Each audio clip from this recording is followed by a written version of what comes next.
Assalamualaikum warahmatullahi wabarakatuh. Bismillahirrahmanirrahim.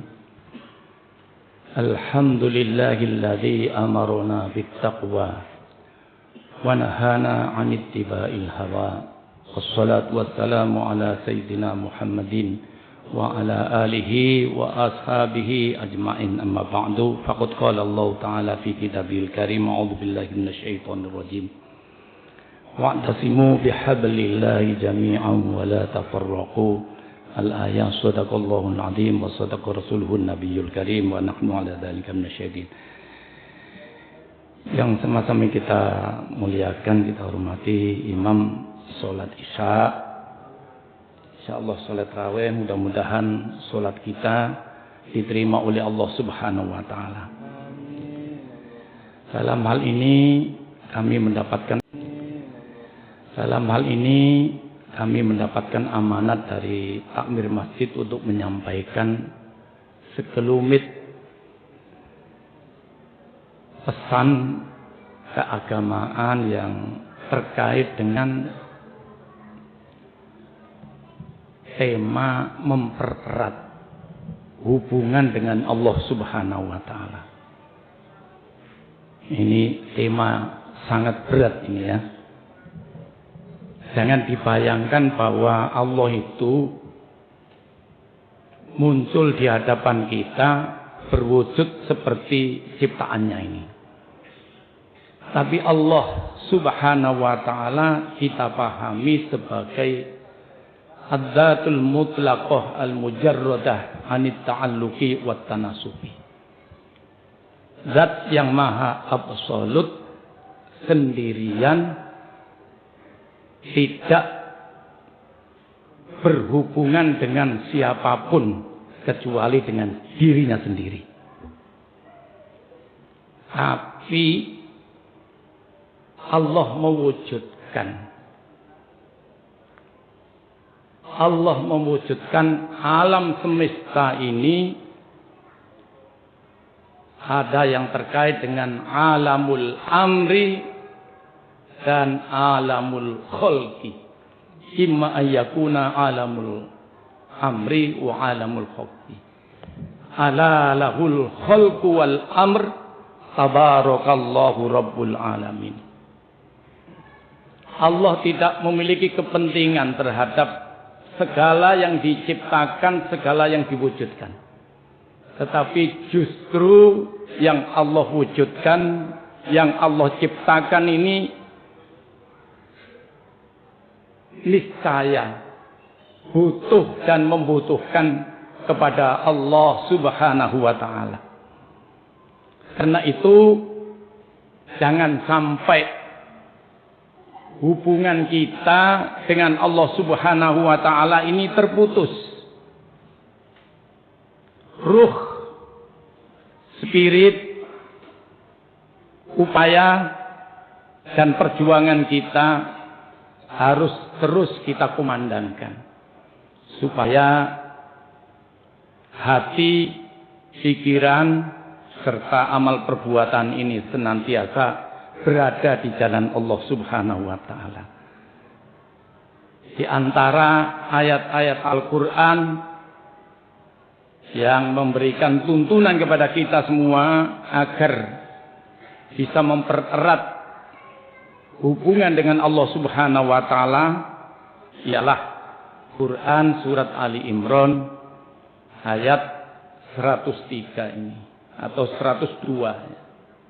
Wa'tasimu bihablillahi jami'an wa la tafarraqu.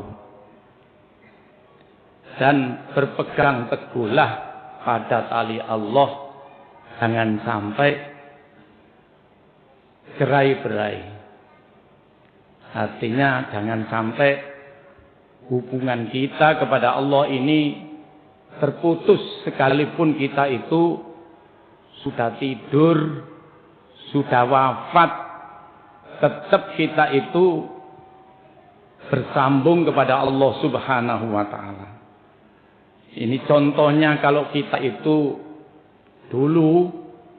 tempo dulu kita itu mau ngambil air di sumur. Kita butuh air. Tentunya kita butuh alat.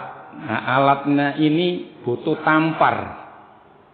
Tampar ini jangan sampai putus untuk mengambil air.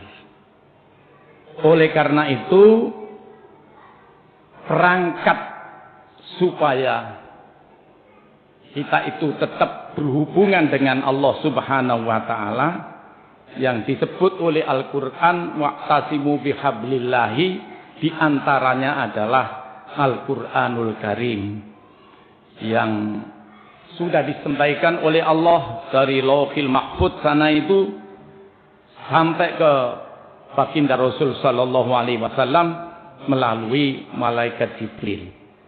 Yang tentunya ini disampaikan pada awal turunnya adalah pada tanggal 17 dan pada malam Lailatul Qadar. Karena itu ya, jangan selalu menunggu tanggal 17. Jangan terlalu menunggu tanggal 21, 23. Ya, kita pegang teguh Al-Quran, isi kandungannya, dan kita amalkan. Insya Allah itu merupakan buah dari Lailatul Qadar, dan insya Allah kita akan mendapatkan pencerahan dari buah Lailatul Qadar itu. Hadirin rahimakumullah. Kalau kita merindukan senantiasa berjumpa dengan Allah Subhanahu wa taala, betapapun kita itu sudah meninggal, isyarat Al-Qur'an diantaranya itu ketika membaca Al-Qur'an. Itu ada namanya sakta. Hidup itu menurut Profesor Ali Aziz itu masih koma. Tapi kalau sakta itu berhenti sejenak, tapi kelangsungan hidup ini masih terus diminta dan dimintai pertanggungjawaban oleh Allah Subhanahu wa taala. Misalnya di dalam Quran Al-Insan kalau tidak salah, Al-Qiyamah ya. Kalla idza balaghatit taraqi wa qila man raq. Itu membacanya, lahirnya itu berhenti. Tapi napasnya ini tetap ada kelangsungan bahwa setelah kematian jasa kita ini nanti tetap dibangkitkan oleh Allah Subhanahu wa taala dan kita akan mempertanggungjawabkan segala amal yang kita lakukan.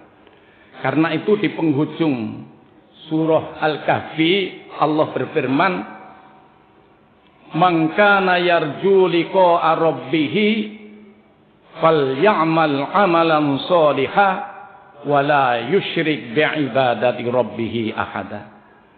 Barang siapa atau siapa saja yang merindukan untuk terus berjumpa dengan Allah Subhanahu wa taala, berjumpa dengan tuntunan Allah Subhanahu wa taala, berjumpa dengan rahmat dan maghfirah Allah Subhanahu wa taala, maka hendaklah beramal soleh dan tidak melakukan tindakan-tindakan untuk menyekutukan Allah Subhanahu wa taala. Kiranya itu yang bisa kami sampaikan. Mudah-mudahan kita senantiasa mendapatkan perlindungan dari Allah Subhanahu wa taala.